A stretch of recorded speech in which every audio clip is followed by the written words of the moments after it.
Ralph Nader, 90 seconds. Well, the first way we control our borders is to stop our foreign and military policy from supporting dictators and oligarchs in Mexico and Central America that so brutalize their people and impoverish their people in countries controlled by a few wealthy families and the military, that they drive them north.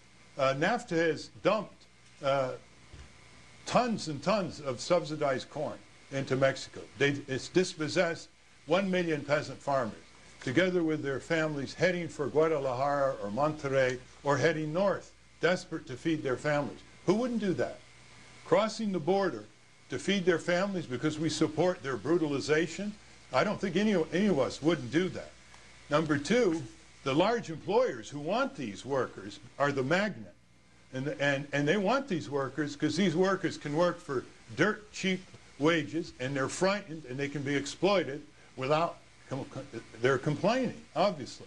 This brings down labor standards and working conditions on other low-income workers in this country. If we had a $10 minimum wage, which is exactly what the minimum wage was in 1968, adjusted for inflation, even though workers have doubled their productivity in this country, more Americans would take these jobs. And as long as the unlawful workers are working in this country and they're having their taxes withheld and Social Security deducted, they have to be given equal rights with American workers. Otherwise, they will push down millions and millions of workers, many of whom are minority workers. There needs to be law enforcement against these employers that take on unlawful entry workers. But we shouldn't be cruel toward them.